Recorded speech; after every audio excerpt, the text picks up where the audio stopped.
with us tonight. Hi, everybody, and welcome to Gen Friends. I am so grateful for this wonderful group of panelists that have come to join me tonight as we Relative Race talk about season 12, which just started, and it was so exciting. And so a lot of changes for this season. But first of all, before we get into it, because you know me, I'll just jump right in because I get so excited about Relative Race. I'm Cheri Hudson Passey from Carolina Girl Genealogy, and this is Gen Friends. And we have Melissa Barker, our archive lady. Hi, Melissa. Hi, everybody. Glad to be here.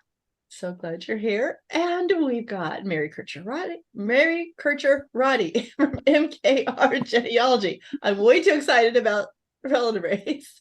About me, huh? Always excited about you. Whatever she's excited about. I'm excited to be here. And you've got your relatives behind you, so I love that. I do, yeah. Look at our relatives. Can we make them race, Mary? They're a little slow these days. Oh, we've got Jenny Hawran, and she writes the blog like herding cats, right? So I love that. Glad to be here. Thank you. That's exactly what it is when we are looking for our ancestors, right? Yes, we're absolutely. So glad that you have just come on and you're going to be part of our permanent panel. We're so excited. You can't ever not be here. This is the rule. Okay. None of you can ever.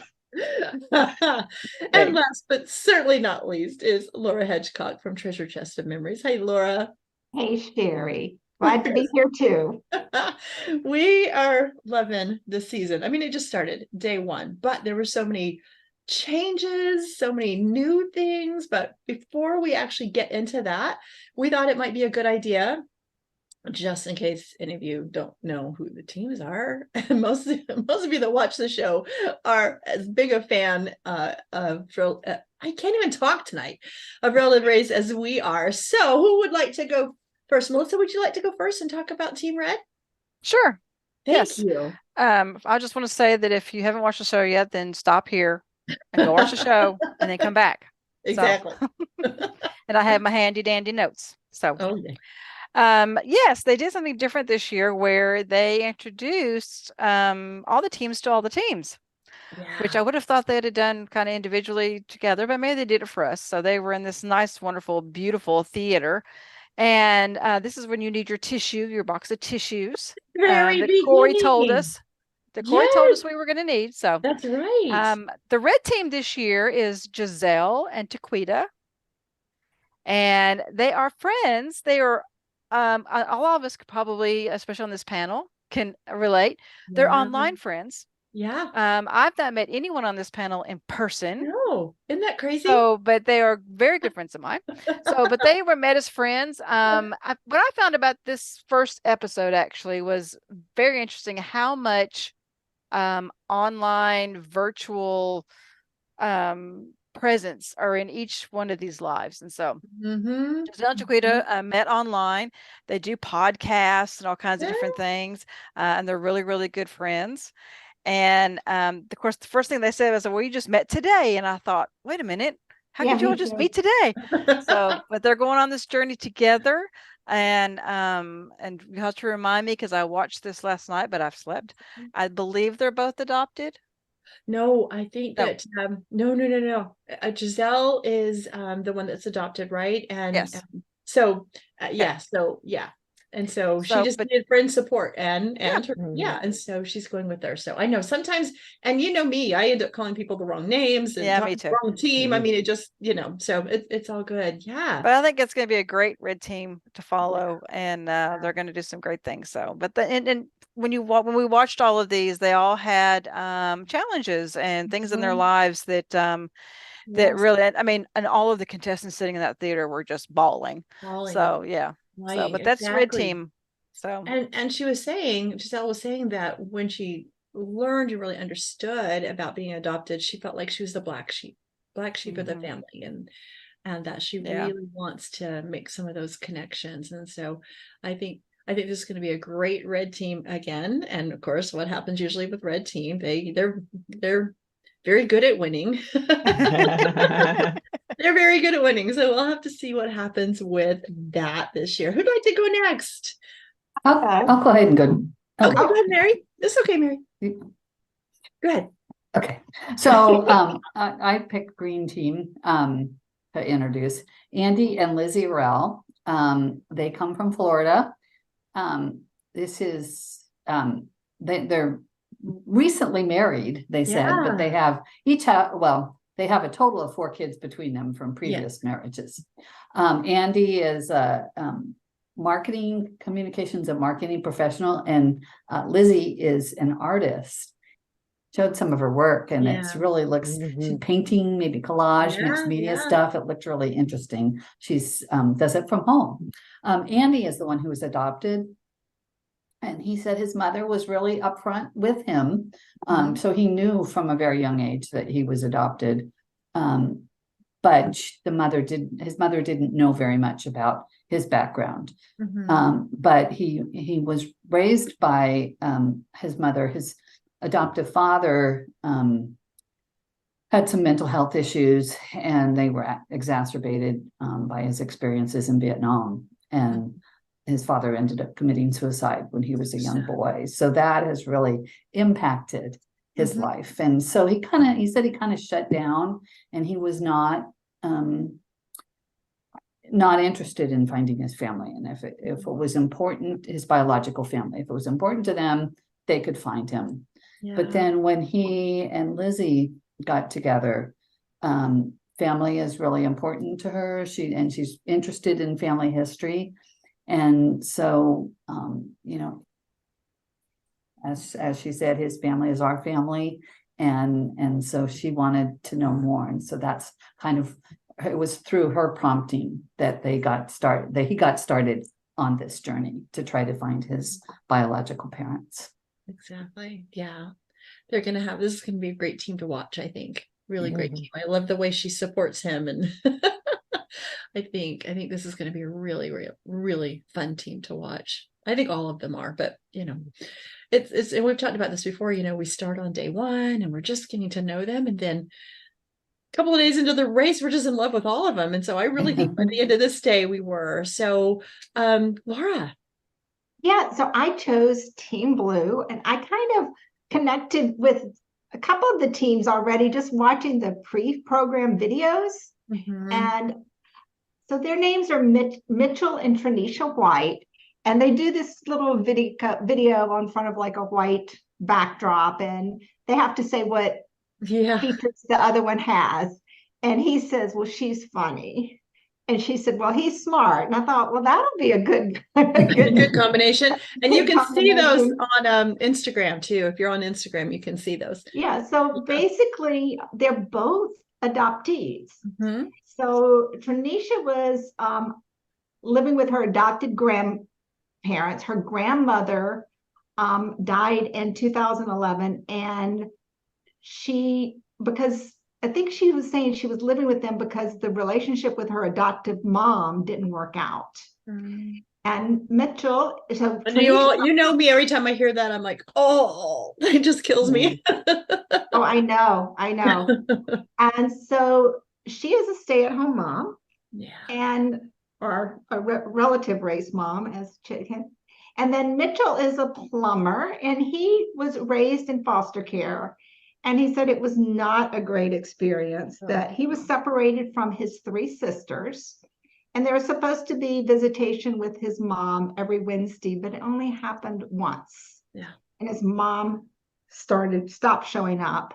And I think, as one of them said, you can also see them as they listen to the other contestant stories. There was, what does Dan call it? The eyeball sweating. Sweating. Our Dan, yes. The other Dan. He always says that. Exactly. Yeah. That was tough to hear, but happens a lot, in foster care situations. So, all right. Then it happens, and we know someone, my family knows someone where there was a child who was adopted, and then the adoptive parents said, we can't hack it. And then she had to be readopted. Oh, it's just terrible. So that's a tough road. Yeah, it is a tough road. Tough road. All right, Jenny, you chose Team Black. Team Black. So Team Black is Callie and Pat, and they are adopted siblings from Wisconsin. And they were adopted from the same adoption agency, but different families. And Pat, I believe he said he worked in customer service, but his passion is his foundation for the Isaac Strong Foundation in honor of his son, who passed away from cancer at the age of 6. And they showed a lot of footage of his son. It was just really touching and sad. And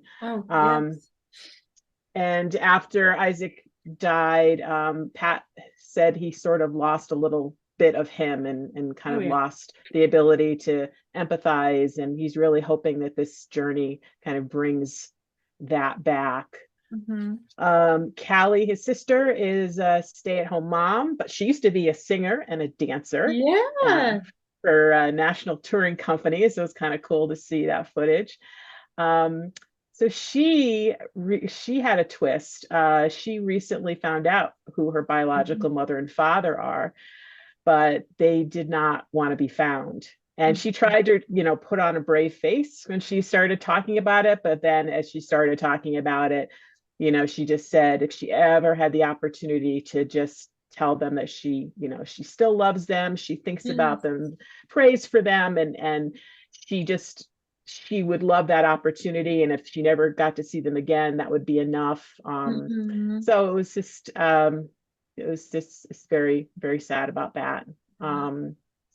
And so I think that's about it for Team Black. I was thinking, well, maybe they'll see Relative Race. Maybe they'll see an episode of Relative Race and make a decision too after hearing what she had to say, to reach out to her. So that would be wonderful.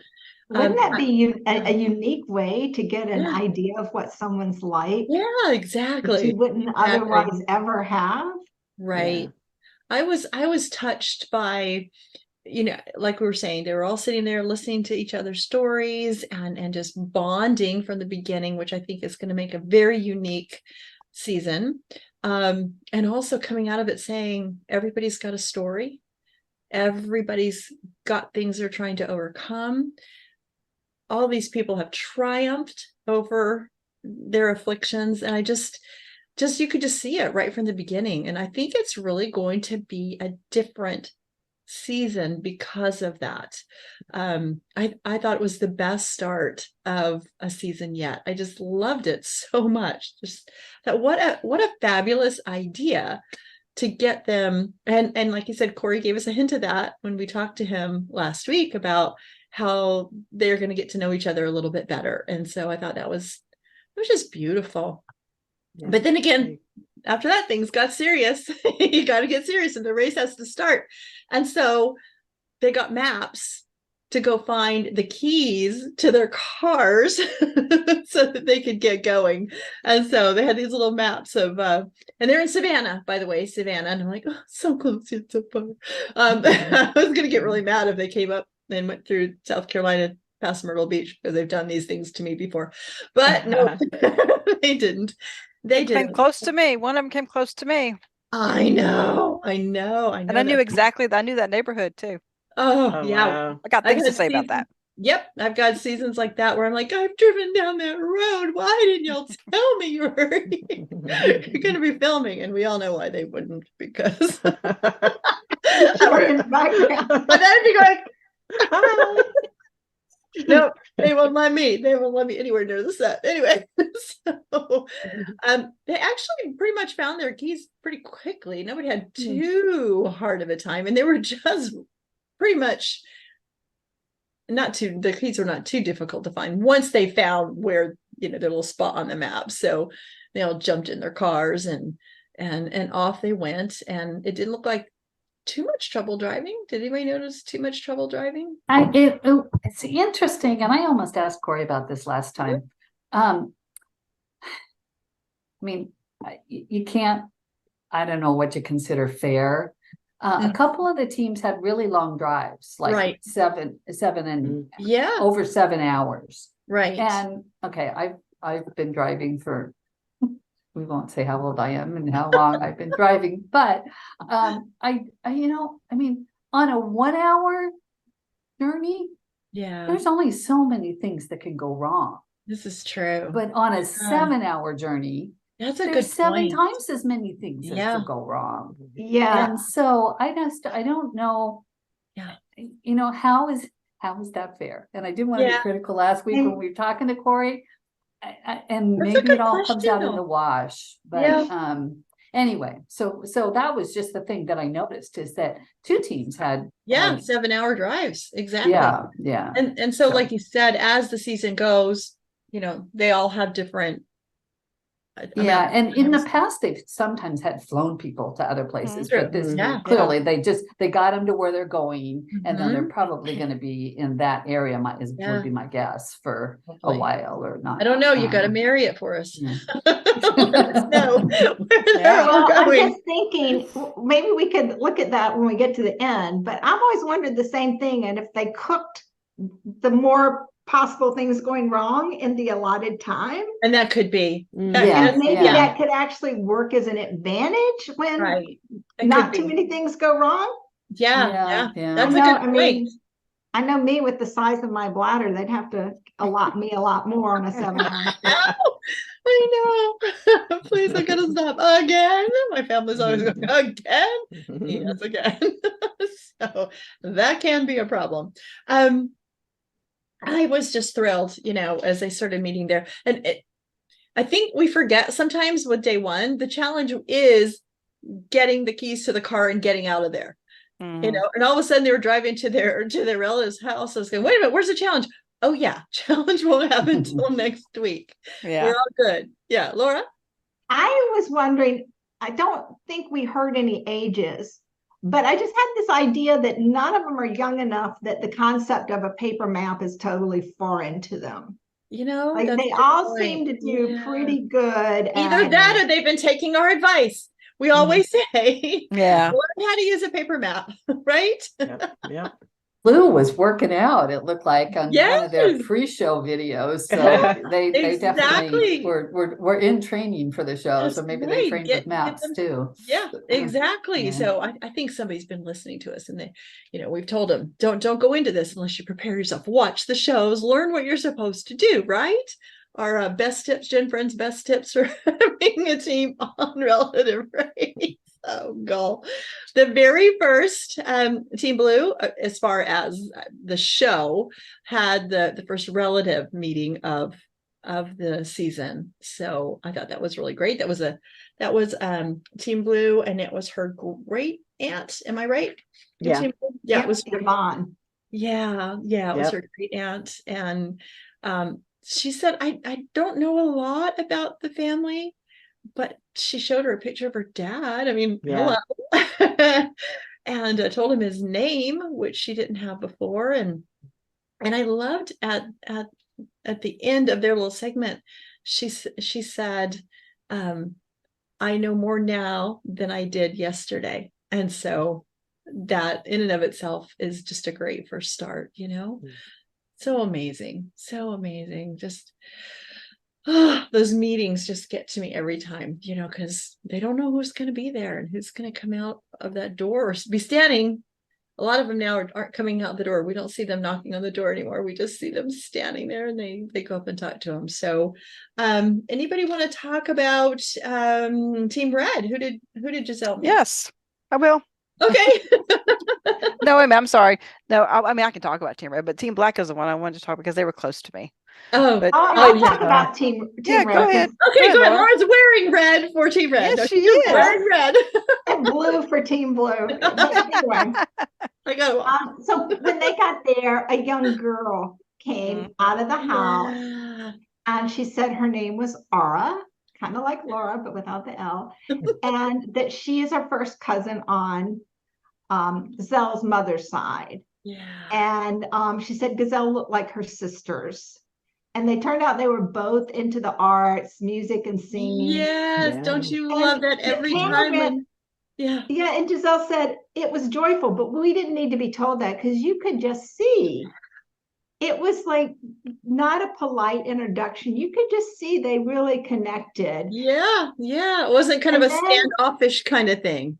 Right. Or usually it's not even so much standoffish, it's just a little awkward, like okay. Yeah. That's what I meant. Big hug. Yeah. And what do I say now?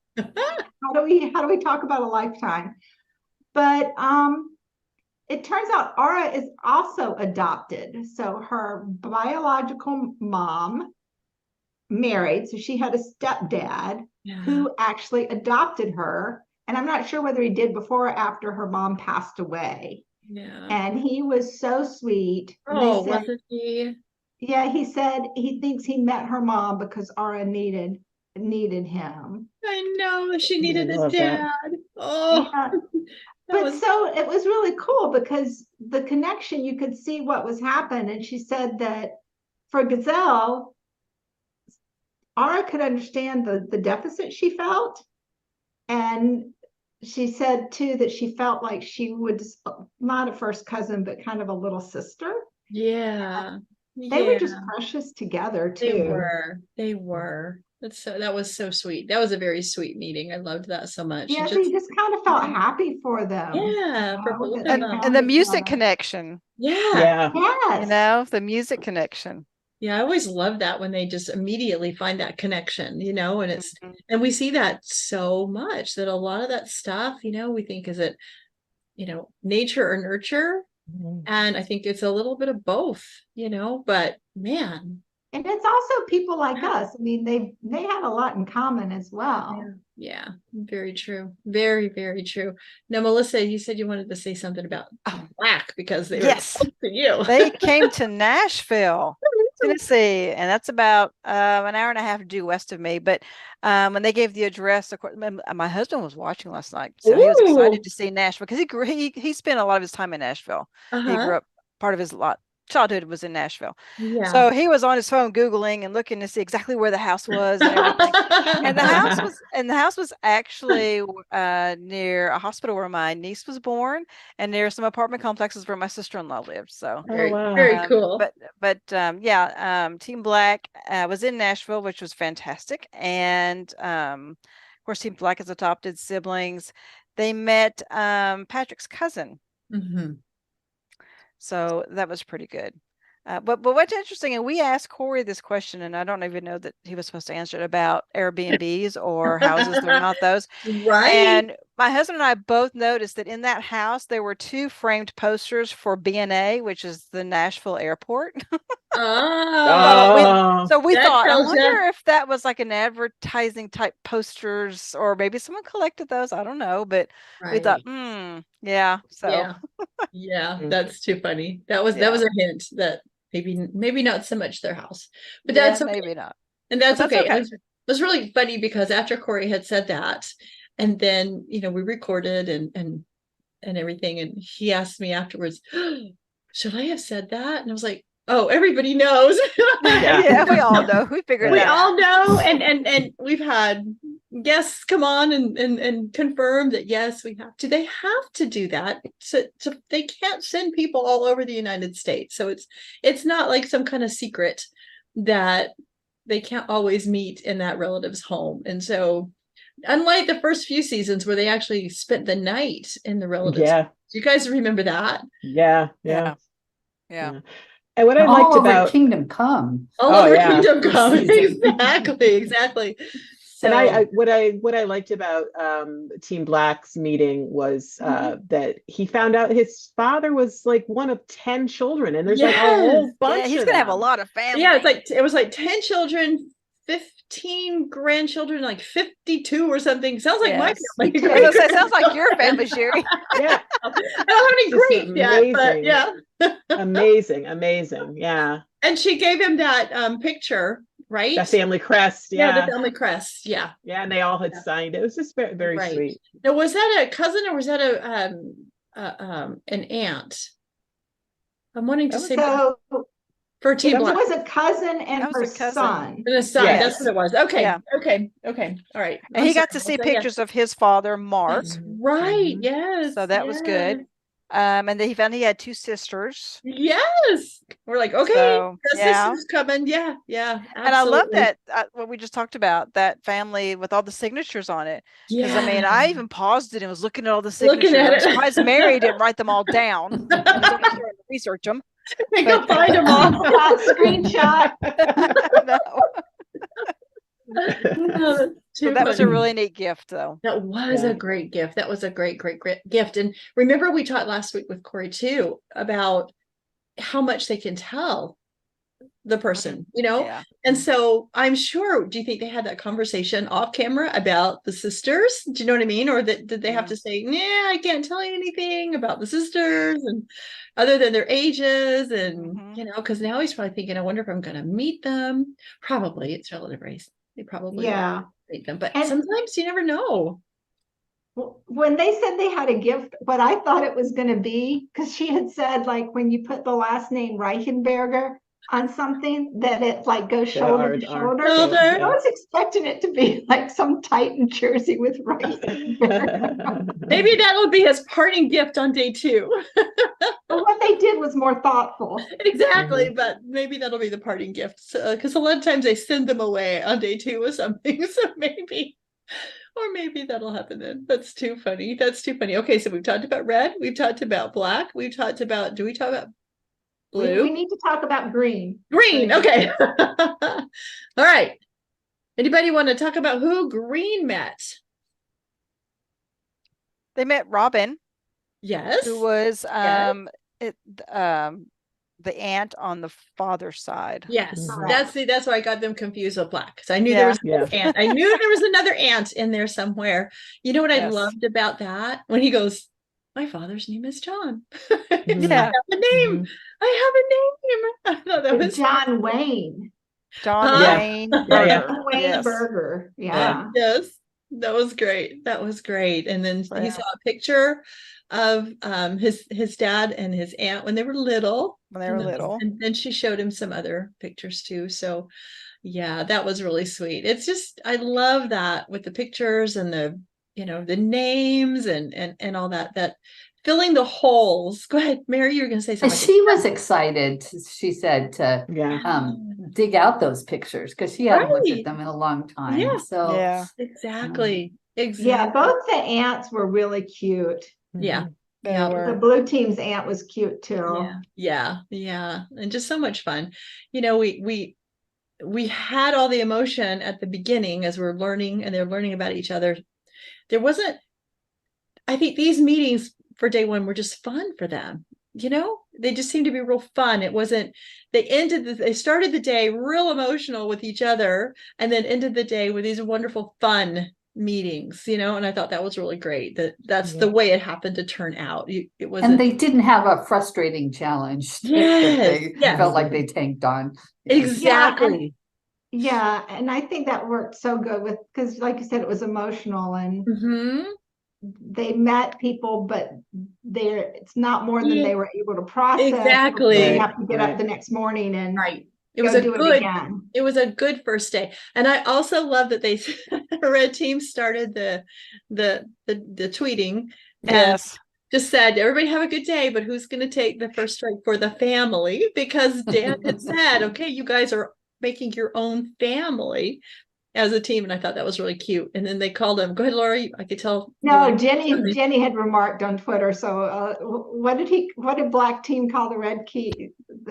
Something about those church ladies. The church ladies. Church ladies. They were. You can't, I mean, they're not. They were secret assassins, is what he said. Yeah, that was word. Well, it's Team Green, I think, called them secret assassins.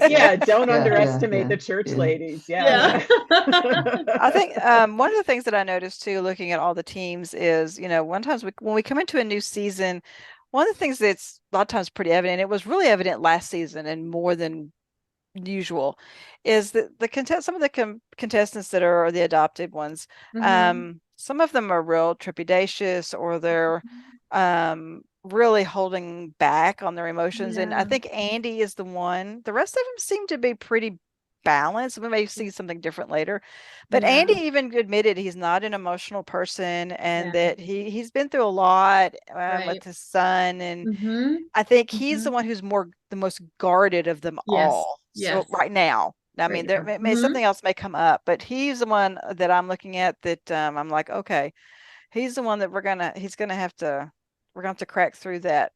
Yeah, and I'm really hoping this process, just like they were saying, we're filling up holes every day. We're filling in these holes that we've had, right?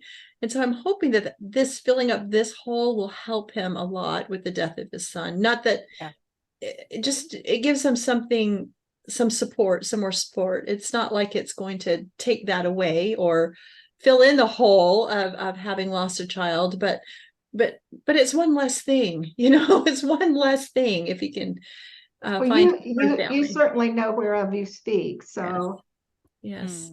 I kind of saw that too, but there are people that are just more reserved with showing their emotions on the exterior. And I was kind of laughing at Tranisha because she was like, I can't believe I'm crying. It's it's been, I'm like, there are people that watch this on TV and they don't make it as long as you did. Exactly.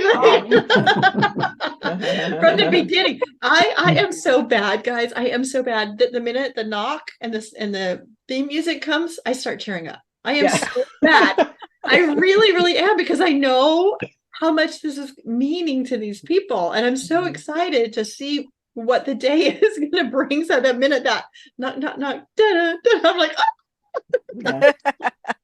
But we have the opposite visceral reaction when we see the high rise in Salt Lake City. Oh, I know, because I put no, not results. Go ahead, Mary. That they didn't show that last night, did they? And yes, Dan wasn't there. Oh, I don't know that did they. I don't know if they showed the building, because I was probably they did. No. Briefly, and then they went to the Zoom screen with the 4 couples without Dan. And Dan wasn't there. And Dan wasn't there. And I kind of liked that, because it gave them a little bit of a chance to talk. And so I'm thinking if that's going to be something different this time, that not only did they get to talk to each other so much that day one and learn so much, because there was a lot that was cut out of that because they just don't have the time. And so I loved that they got that chance to talk to each other without anybody in the room, without Dan. It was just, I mean, of course they knew they were being recorded, but they were just joking around. And did you have any trouble driving today? And blah, blah, blah, blah, blah. And who helped you? We had a mailman help us, all those kind of things. They were able to talk to each other. So, and speaking of Dan, doesn't he look good? I was going to say, Willie looks so good. Yeah, I think so too. Oh, he has really, really bounced back, and he's looking healthy, and he's looking really good. And so it was so great to see him, just absolutely. Dan is back. So, so let's talk for a few minutes about the results, which we all hate, but it's part of the show. Part of the show. And of course, they're talking about the benefits and all that. So Dan starts going through the times and all that, and Team Red comes in first. Shocker, it's Team Red. There's something about, seems like Team Red and Team Green a lot. They win a lot. I don't know. I think Team Red a lot more than Green, though. Yeah. But I think isn't it Blue that's never won? I believe it's Blue that's never won. So I know. And then Team Black came in number 2. And then we had Blue, and then Green got their first strike. So sad. I'm always like, don't get all upset, because this might be the only strike you ever get through the whole thing. So, and you never know, they do crazy things. Sometimes they'll say there'll be no strike this week. I wish they won. I was thinking, wouldn't it be nice with the day they've had and the way they started? Can't we just say there's no strike today? Yeah. Really? So back to Mary's thing. So Red went to Panama City, Florida, which from Savannah is not close. No. That's quite a few hours. Yeah. 2 teams had over 7 hours, and I know Yes. It was the one that went to Nashville, Black, Black, that was and over then 7. Green, and then Green Okay. going to West Virginia. Yeah. Yeah. Okay. Right. They So were- Blue came in third, and Yeah. they stayed in Georgia. Yeah, Oh, they did. yeah, this is true. Interesting. Yeah, that is very interesting. So Yeah. maybe it doesn't matter. Or maybe they've cooked some of that in the allotted time. I don't Yeah, know. it could very well be. Yeah, and the black team that went to Nashville came in second. Yeah. Yeah. Yeah. So, yeah. So that's a good point. I don't know. We'll have to keep watching that. We'll have to keep Mary, Yeah. we'll have to keep watching that through the Yeah, I'll make a spreadsheet. Yeah. Mary will make a spreadsheet, and we Yeah. will talk about it on day 10. Yes. We can put it. We Average can all driving put the time. relative race when they come to Roots Tech. See our spreadsheet of distances and arrival time. Oh, okay, did you guys love the new way they're doing the benefit? No. Oh, I No. loved it. I I thought don't it was so know. cool. I thought it was so cool because it's better than you're going to penalize the other teams, or you're going to, I mean, it still could pop But- up in the thing, But but some of them I liked still it. said penalize. Yeah. So, And and so there's three of them that are locked. So they get to choose, they can just choose randomly what they want to have as the benefit, right? But there's 3 of them that are locked. Day 3, 7, and 9. 3, 7, well, I don't know, whatever. I can't remember. There's 3 of them that are locked. So if you come in first that day and don't choose the locked one, then it's open for anybody else to get on another day. And so I'm wondering, I mean, is that just a mind game? You know, It's too much to keep up with. I know it's too much. It's a mind game, but I think as it works through, it'll be really fun. I think it'll be really, really fun. So, but they're choosing just based on how it sounds. They don't know anything. yeah, they don't know anything. Exactly. Especially on day 1, they don't know anything. Don't know anything. And so they chose the fuzzy dice, and all I could think of was no. One season, and I can't remember for the life of me which team won the fuzzy dice, and it meant nothing. And we were so bitter because it meant nothing. Mary, do you remember which team I won? do. I don't remember, but this time Dan said that may be more than just a day 2 benefit or something along those lines for the fuzzy dice. So it better, because I think everybody got so mad. All the fans got so mad that one time. I almost wanted to think it was Joe and Maddie Greer, but I'm not sure on season 2 if that was their fuzzy dice thing. I don't remember, but I'll guarantee you somebody watching this is going to tell us. They'll let us know.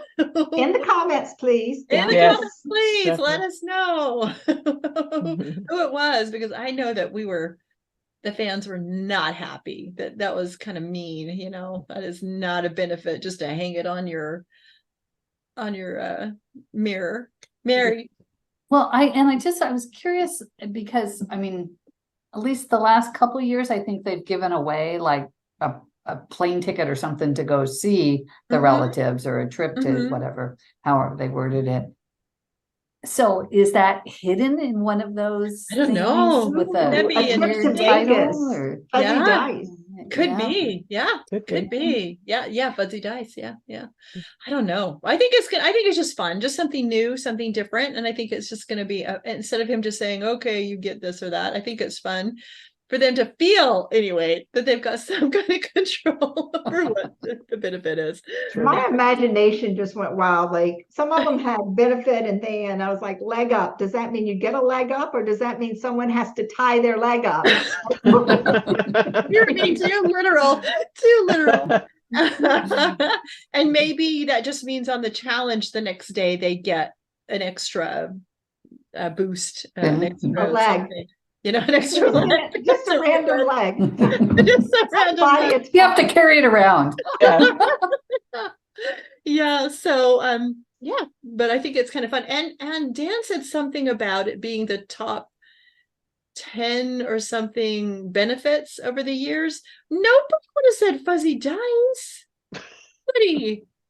Nobody.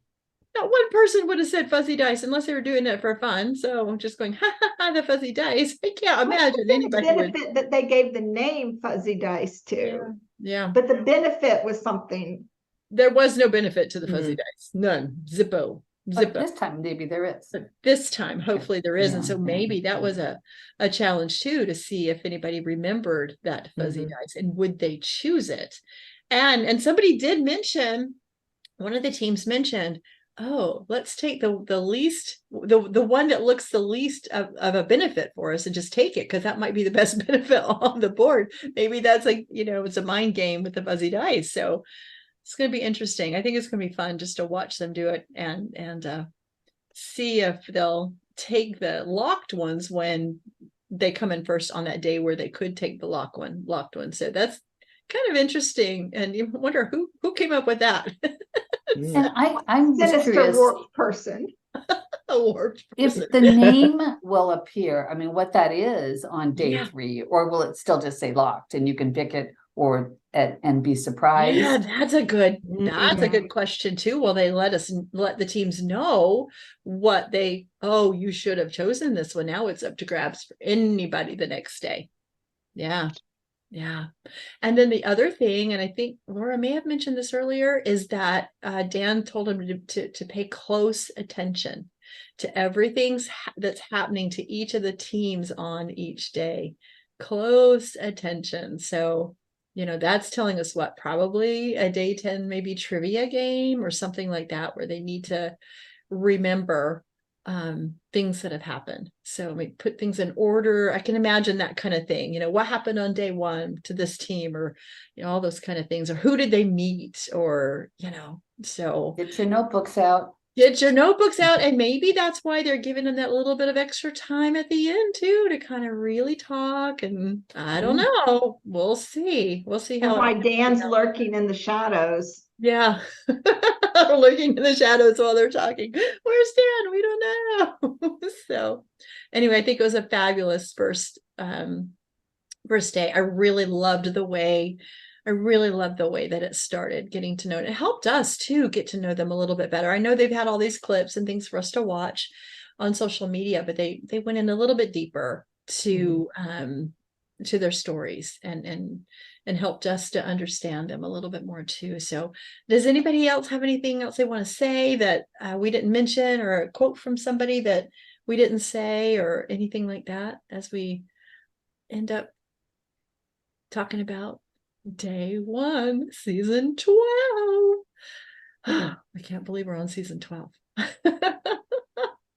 All righty. Well, thank you everybody for coming and talking about day 1 and getting us started. And we would love for our viewers. We've got some very dedicated relative race viewers. We would love to hear your thoughts on day 1, and if you can answer any of these questions that we that we have been asking and trying to figure out, let us know. We appreciate hearing from you, and we love hearing from the teams too.